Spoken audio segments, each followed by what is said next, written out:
All right, welcome to the saw shop. I want to bring y'all in kind of a little bit closer tonight. What we have here is I'll bring you in and let you see what we're working on. This is a Stihl MS660 92 cc's. This is the saw that I pretty much run almost 100% on the wood mill. It's a clean saw because I clean it every single time I use it. But it's had probably somewhere between 40 and 50 tanks of fuel run through it. And like I said in the earlier video, I ported one like it last week, and it turned out really well. So I want to kind of do the same thing here, and maybe try to just prolong the life of the saw. Plus, it'll give me an opportunity to look at the cylinder and the piston while we got it down. So it's been running on 25 to 1 because it runs at wide open throttle for an extended period of time. So I'm not expecting any scoring. I'd hope that it had plenty of lubrication. I'm really more worried about maybe carbon buildup, some of those kind of things from running at a rich. But the fact that it runs wide open throttle for 5 to 6 minutes at a time, I think we'll keep it kind of cleaned out. So we'll check all that out when we get in there. But I want to bring you in, just make a little video, a little quick teardown. So get me out a little. I like to use these little bins to keep the stuff together.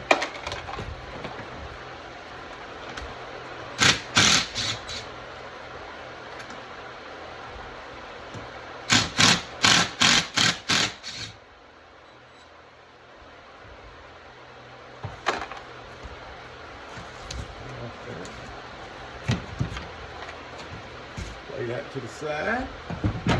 Already got the air cleaner and all off. So let me grab I'll try not to bump you too much.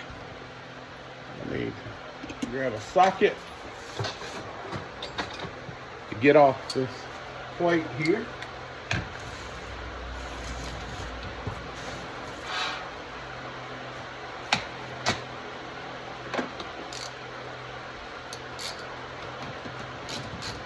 Once you work on these enough and you learn all the little shortcuts and tricks, you can really bring them down pretty quick. When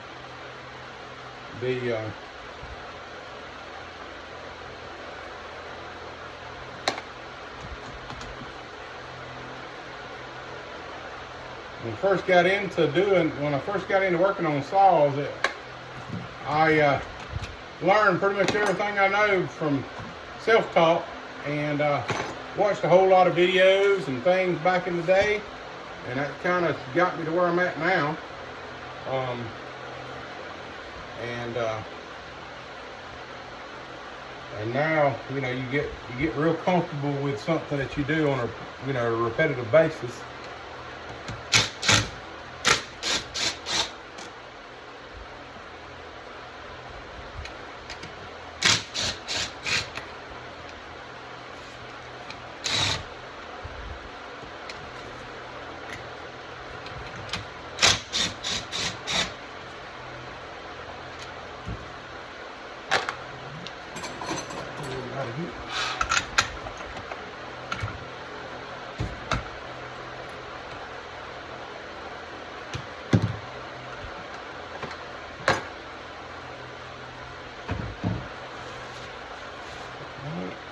Get something to pinch off your fuel line, because if you don't, these things, they'll be positively charged. You're gonna wear it. So before I always pinch that line, even if it ain't running a while, before I try to take it off. Get that out of there. Get the throttle linkage done here. Put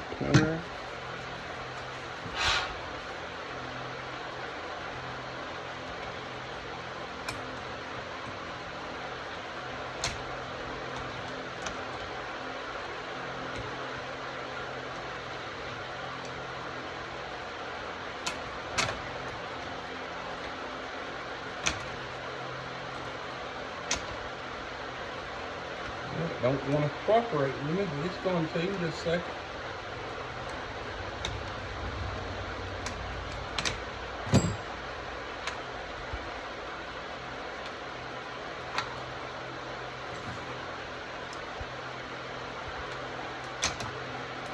Hold on. If I didn't have the video camera on right now, it'd come right loose with no problem.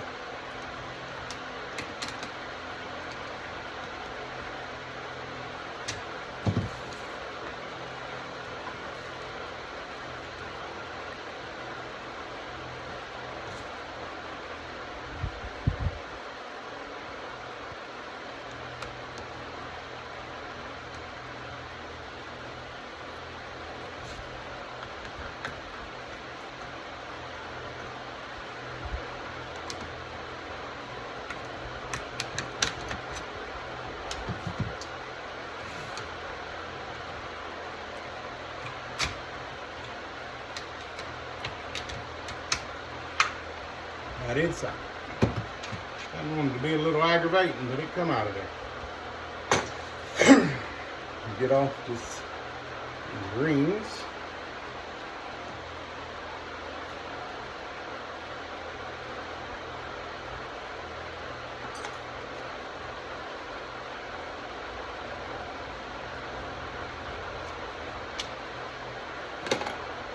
Alright, so carburetor's out there, so we're tore down to where we're ready to, let's go ahead and get the muffler off.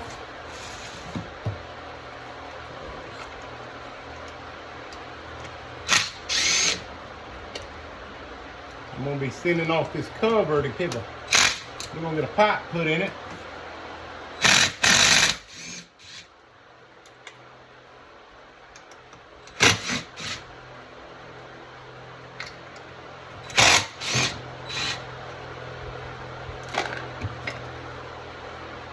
Already did a little opening up work, just a minor muffler mod to it to help it get some heat out of that cylinder.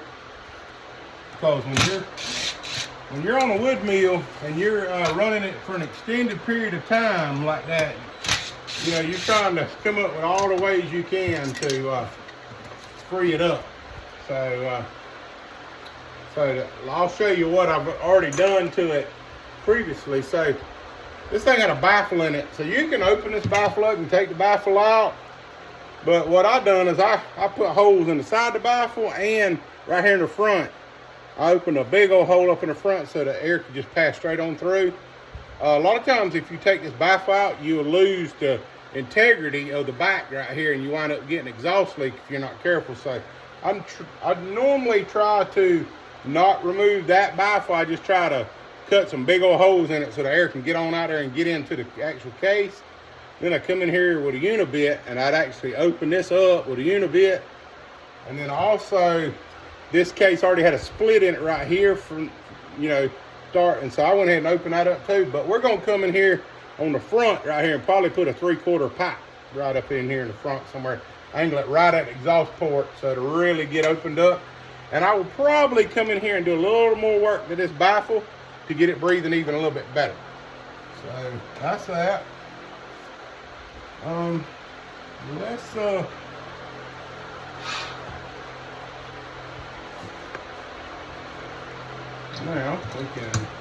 now that we got that out, we can go ahead and get these head bolts out.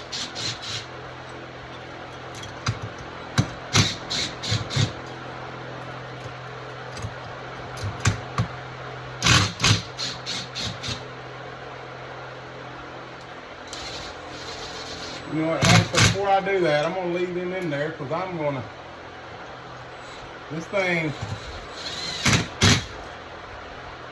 was, I want to check it before I delete a base gasket or any of those things. I'm going to check the squish and the timing on it before I do that. So let me just get the side cover off.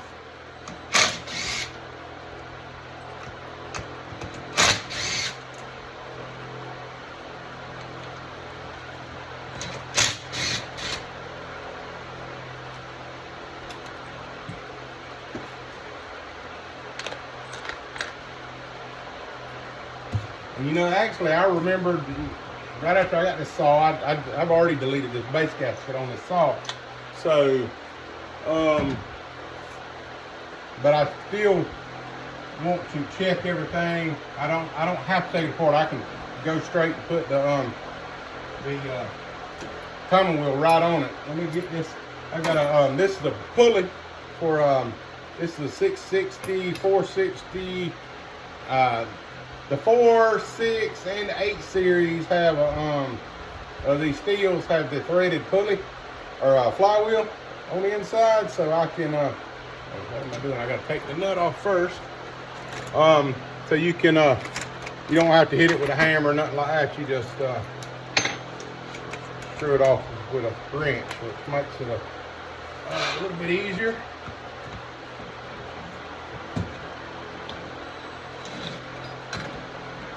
That ain't what I want.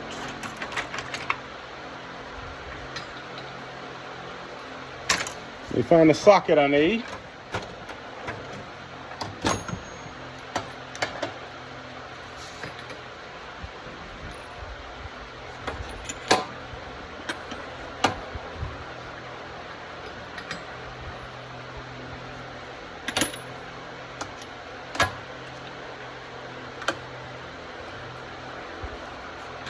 There it is.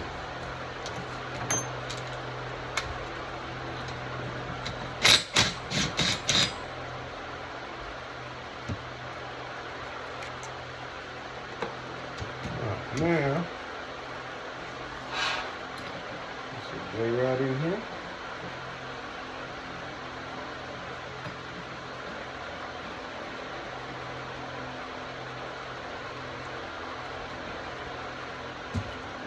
Now, put this right here and spin her down, and she'll bring her right off in here. Makes it easy as can. That's almost too easy. All right, so now we tore down, and so I'm going to shut the video off. We're going to get I'll get the timing wheel and all set up on it, and I'll bring you back in, and I'll do another video of checking the timing on this and kind of talking about what we're going to do. All right, have a good one.